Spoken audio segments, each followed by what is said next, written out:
जो पुरुष यहां दूसरे का धन, दूसरे की संतान का हरण कर लेता है और दूसरे की स्त्रियों को फुसला करके हरण कर लेता है, दूषित कर्म करता है, उससे अत्यंत भयानक यमदूत काल पाश में बांधकर बला तामिस्त्र नरक में गिरा देते हैं। इस नरक का भयानक दंड यह है कि इसमें कहीं प्रकाश नहीं। थोड़ी देर भावना करना, एकदम अंधकार ही अंधकार, ना तो इसमें किसी तरह का उसको आहार दिया जाता है, ना अन्न ना जल, और निरंतर यम के दूतों की केवल सेवा होती है। इसे पीटो डंडे से, जैसे धोबी कपड़े को कूटता है, ऐसे कूटते रहो। अच्छा वहां मरना है नहीं, ये हो कि भाई मर जाना तो 2-4 घंटे पिटाई होगी, मरना है नहीं। अब वहां केवल पिटाई ही होती रहती है। वो मूर्छित होता है, गिरता है, न भोजन न पानी, घोर अंधकार, केवल डंडे बरस रहे हैं, पिटाई पिटाई। वो बार बार मूर्छित होता है, लेकिन उसे अब ये सजा ऐसे दी जाती है, बोले इसे 100 वर्ष, 50,000 वर्ष, एक कल्प, अब पिटाई ही पिटाई होगी। अब बोलो कितनी दुर्दशा है, कितनी दुर्दशा।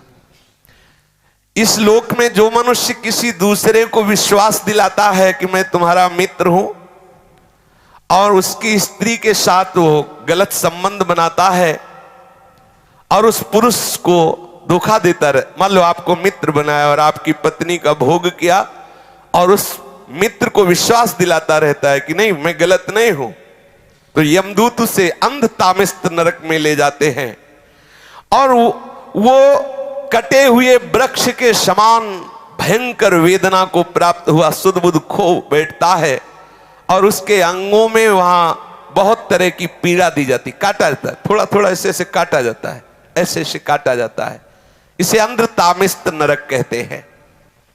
इस लोक में जो कि मैं बहुत बलवान हूं, मैं बहुत पुष्ट हूं, देखते हैं कि हमें कौन परास्त करेगा। जहां मन आया उस धन चुरा लिया, जहां मन आया बलात्कार, नाना प्रकार की गंदी चेष्टाएं की, दूसरे धर्मात्माओं का विनाश किया, प्राणियों से द्रोह किया, और नाना प्रकार की वस्तुओं को छीन छीन कर अपना और अपने परिवार का पोषण करते रहते हैं। वो जब अपना शरीर छोड़ते हैं तो रौरव नरक में जाते हैं, रौरव नरक। इस लोक में जिन जिन जीवों को जो जो कष्ट पहुंचाया है, यमराज के दूत वैसा ही वो रूप धारण करते हैं, रुरु नामक होकर के भयंकर कष्ट देते हैं। इसीलिए इस नरक का नाम रौरव है। जब किसी को कहा जाता है कि सारे रौरव नरक मिलेगा, मतलब भयंकर चरम सीमा का कष्ट। सर्प जैसे क्रूर स्वभाव वाले ऐसे जीव वहां हैं जो उसको काटते हैं, बार बार काटते, मरना तो वहां है नहीं। महारौरव नरक, रौरव नरक ऐसे लोगों को प्राप्त होता है जो अपने शरीराभिमान में आकर के दूसरे धर्मात्माओं को, जीवों को नाना प्रकार के कष्ट देते हैं, उनसे वस्तुएं छीनते हैं, अपहरण करते हैं, और स्वयं अपने परिवार और अपना भोग सामग्री एकत्रित करते, अहंकार के द्वारा, भोग सामग्री धर्म के द्वारा, भगवत प्रसन्नता के लिए। यदि अहंकार के द्वारा दूसरे की हिंसा आदि करके आपने, तो फिर वो भोग भोगना पड़ेगा। जो इस लोक में दूसरे निरपराध प्राणियों को रोते चिल्लाते हुए सुख का अनुभव करता है, खूब दर्द दे, ऐसे बड़े बड़े निर्दयी लोग हैं, यहां दर्द दे और वो समझते बड़ा आनंद। वहां ऐसे यमदूत आनंदित होते, नाचते कूदते यमदूत, और उनको कोल्हू में पेरते, खूब दर्द देते हैं। इस लोक में जो खटमल, मच्छर, सर्प, बिच्छू, छिपकली, ये जितने ऐसे जीव हैं, इनको देखते ही मार देते हैं, हिंसा करते हुए अंधकूप नरक में गिरते हैं। भगवान ने इन जीवों के कर्म के अनुसार इनकी रचना की, रक्तपान आदि इनका स्वभाव है, ये नहीं जानते। मच्छर ये नहीं जानता कि हम काट रहे हैं तो इनको दुख होगा, वो नहीं जानता। उसका जैसे हम भोजन पाने के लिए अन्न आदि पाते हैं, ऐसे वो उसका भोजन रक्त भगवान ने निश्चित किया, उड़ा दी। बोले अगर मच्छर नहीं मारेंगे तो नाना प्रकार के बुखार वाले रोग पैदा हो जाएंगे। सच्ची मानिए, जब रोग पैदा होना होता है तो हो ही जाता, रोग पैदा ना हो तो, रोग अगर नहीं होना ना तो आप खुले मच्छरों में बैठे रहो, नहीं का। हाँ, आप अपना बचाव पक्ष कीजिए, मच्छरदानी लगा लीजिए, पहले से ऐसी औषधि आदि कर लीजिए, अपने यहाँ छिड़काव कर लीजिए, लेकिन आप मच्छर को मारें, आप छिपकली को मारें, आप सर्प को मारें, बिच्छू को मारें, ऐसा हमारा शास्त्र अलाउ नहीं करता कि आप मारें, ऐसा नहीं। जो उनका स्वभाव है, उनका स्वभाव बनाया गया है, आप अपना बचाव पक्ष रख लीजिए। अच्छा, बचाव पक्ष में मर जाए, देखो अंदर की बात है, अब पता नहीं कि पीछे क्या काट रहा है, खुद वो ऐसे हाथ किया, वो मर गया, उसका कोई अपराध नहीं, आप जान के कि अच्छा ऐसे मारे।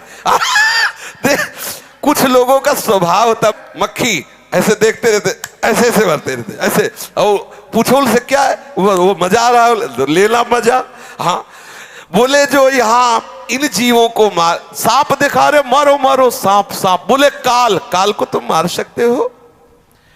जितने यहां मच्छर, जू, रेंगने वाले सांप या पशु पक्षी मृग मक्खी, जो भी, इनसे तुमने जो इनको मारा, इनको द्रोह किया, तो आप समझ लीजिए कि ये पाप आपको नरक ले जाने वाला है, आपका रोगग्रस्त शरीर होगा, बहुत कष्ट भोगने पड़ेंगे।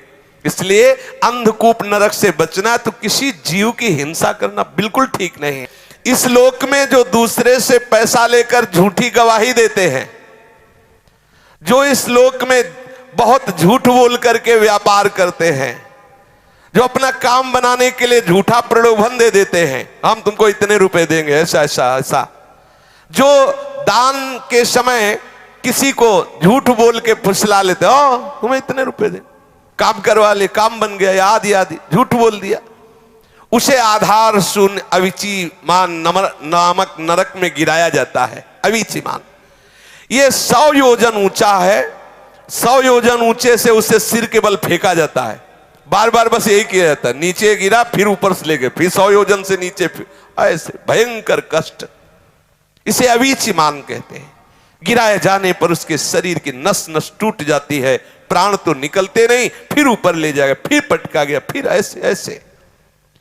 यहां जब कोई, देखो ध्यान से सुनना, कोई संकल्प लेता है कि आज के बाद मैं ये नहीं करूंगा, या आज से मैं ऐसा करूंगा, बहुत होश में बोलना, ये कोई साधारण नहीं है, मैं ऐसा व्रत लेता हूं, मैं ऐसा नियम लेता हूं, मैं ऐसा, अगर वो अपने नियम को तोड़ता है, अपने संकल्प को तोड़ता है, अपने व्रत को तोड़ता है, प्रमाद करता है, तो वो अयहपान नामक नरक में गिराया जाता है। छाती में चढ़कर यमदूत उसे गला हुआ लोहा पिलाते हैं। वाणी से ठीक बोलो, ठीक नियम, ठीक निष्ठा, ऐसे नहीं कि जो मनाया सो बोले। इस प्रकार से सैकड़ों हजारों नरक हैं। कोई ये संशय ना करे कि ये सब लिखी पढ़ी बातें हैं, ऐसा नहीं। अधर्म परायण जीव को निश्चित भोगना पड़ता है, अवश्य में भोक्तव्यम कृतम कर्म शुभाशुभम।